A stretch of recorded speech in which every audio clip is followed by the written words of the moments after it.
Sidste uge er på tur med Klan sluttet af med, at vi lige var gået i læ af Møns Klint.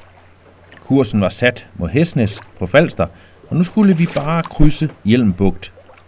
Hvor svært kan det være?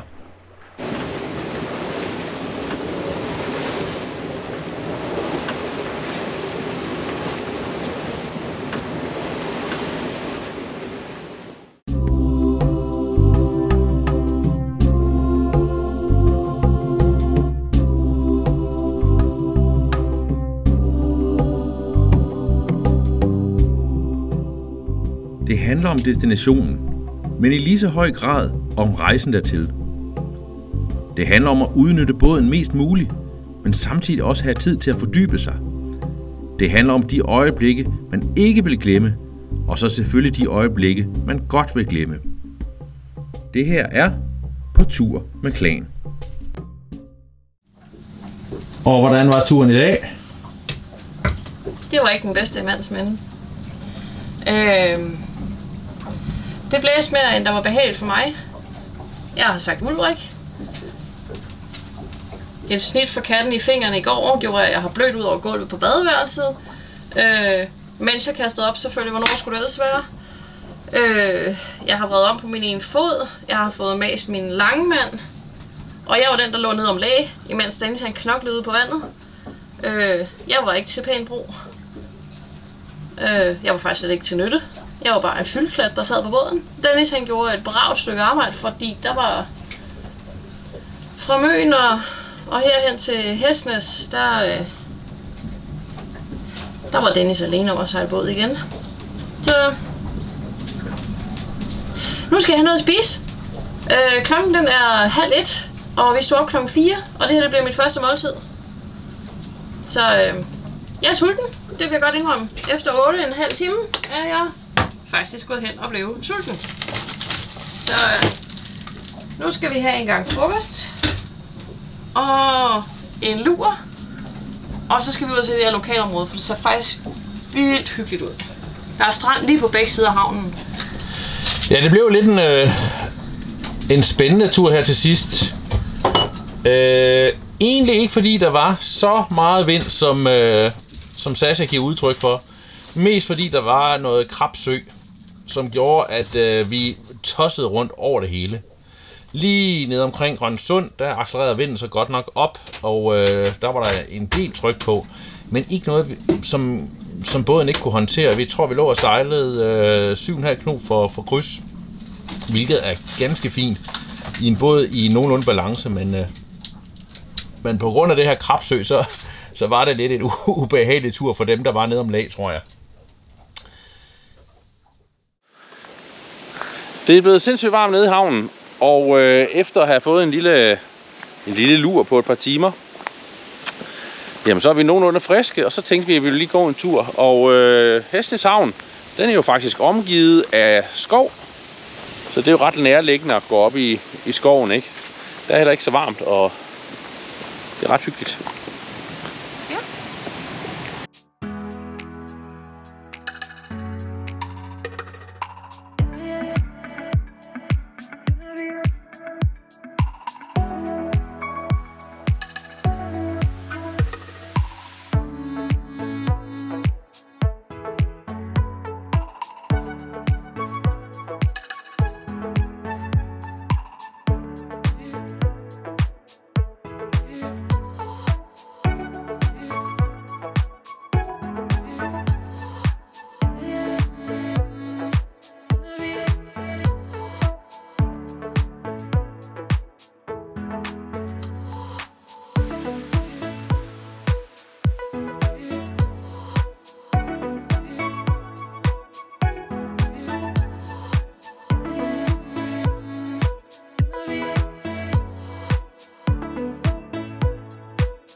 Hold da op, Hesnæs, det var en hyggelig havn.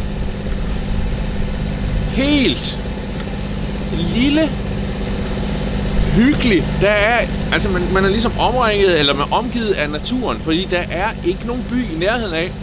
Så tænker man, hvorfor er der så meget liv her? Der er sådan et lille spisested nede på havnen, og der er fyldt hele tiden.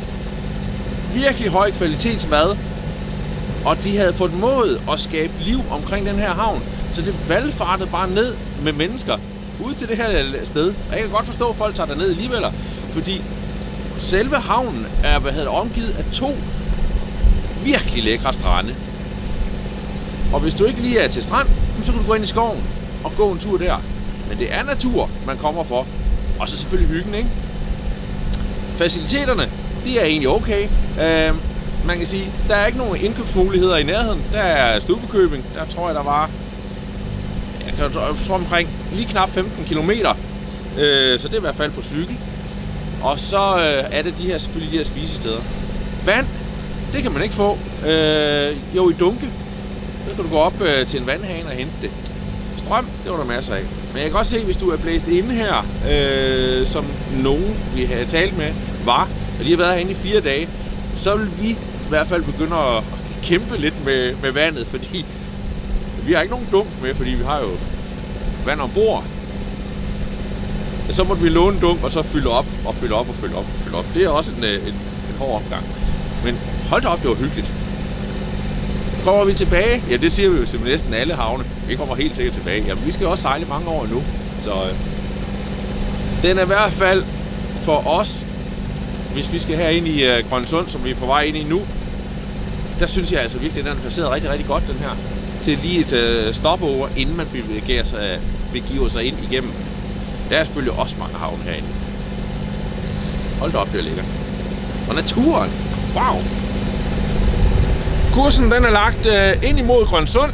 Lige så stille her. Vi er på vej ind imod Randen.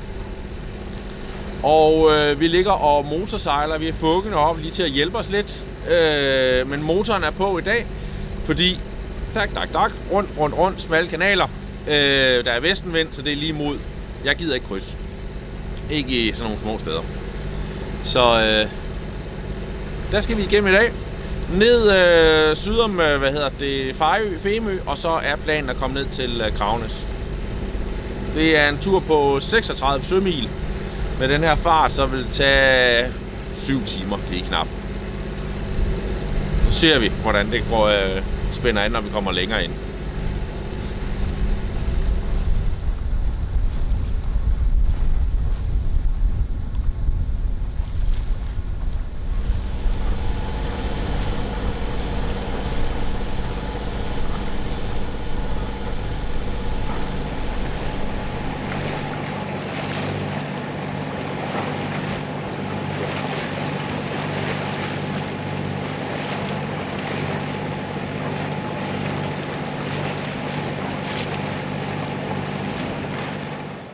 Det er jo motorsejlads hele dagen.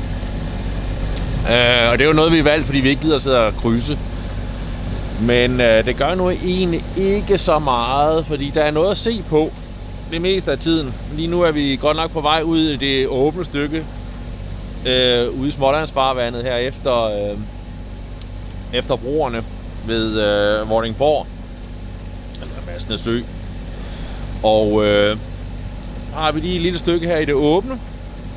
Så drejer vi lidt mere sydpå, ned om Femø, Fejø. Så jeg synes, det er egentlig okay. De 2 andre er gået på køjen. Klokken den er 8, så Sascha var lige oppe nogle timer, og så gik hun ned og sov. Og det er fint, så hun er udhvilet, når hun kommer frem. Og så kan jeg lige få et lille middagsskur, inden vi skal ud og se på havnen. Så er vi ankommet til Lolland, nærmere sagt nede ved Kravnes. Vi er mindre end 300 meter fra Dodokalitten, som vi selvfølgelig skal op og tjekke senere. Det er blevet frokost, fordi vi har sejlet hele vejen fra Helnes til Kravnes. Så nu bliver der indtaget noget frokost. Kaptajnen skal have en velfortjent lur. Og så skal Klaas og jeg lige ud og rekognoscere lokalområdet, for jeg tror, der er noget for ham. Så nu skal der indtages dagens første måltid, og klokken er 12:30. Og må jeg lige have lov at indføre en lille bemærkning? Præcis ligesom i går, da vi ankom, så begyndte solen at skinne. Ja. Lige som vi ankom. Det var godt. Så spiser vi. Mor.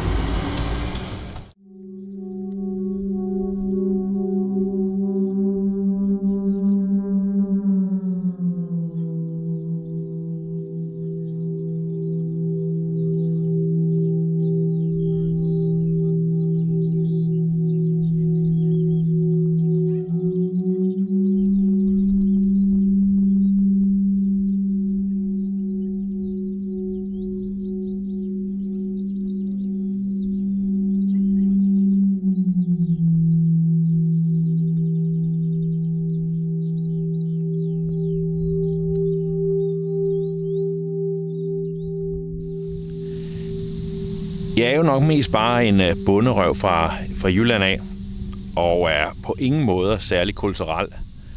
Men nogle gange så møder man et kunstværk, som på en eller anden måde giver mening. Og det gjorde det her. Der var sådan en speciel følelse, hvis du satte dig på en sten under en af figurerne. Jamen så følte du sådan på en måde en samhørighed med værket, ikke? Og hvis du stillede dig ind i midten, jamen så følte du dig underdanig. Og det er sgu lidt specielt, ikke? Altså det er jo bare sten og noget lyd. Men det her, det rykkede. En kæmpe oplevelse. Jeg kan godt se, at jeg kan godt se det der med, at hvis man kommer her på et eller andet tidspunkt uden for sæsonen, jamen, så kan du have det hele for dig selv, ikke?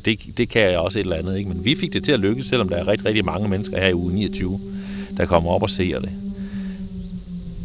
Og det er da også lidt specielt, ikke? Altså, vi taler om nogle sten, der står ude på en mark et sted på Lolland, ikke? Og der vrimler med folk. Det er interessant.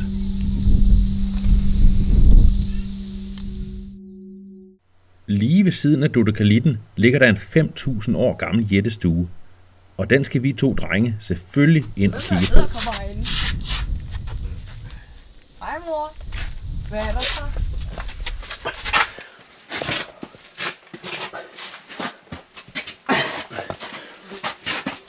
Au, mit hoved. Jeg ved, at man kan kravle ud der. Eller man kunne prøve. Klaas og jeg er kravlet ind i... hvad fanden er det? En grav. Gravhøj. Ja, den. Det er vist en af de... Der er ikke ret mange, man kan komme ind i. Den her, den er kæmpestor. Men det er lidt angstprovokerende. Lige over mig. Der er der en kæmpestor sten, som nogen har sat op uden værktøj i meget, meget, meget, meget gamle dage. Og hvis jeg siger bare, hvis den falder ned, så bliver jeg lige så flad som en pandekage. Jeg ved ikke, hvorfor der er, et enkelt hul derhen. Det er nok til at komme ud, eller luft kan komme ind, jeg ved ikke.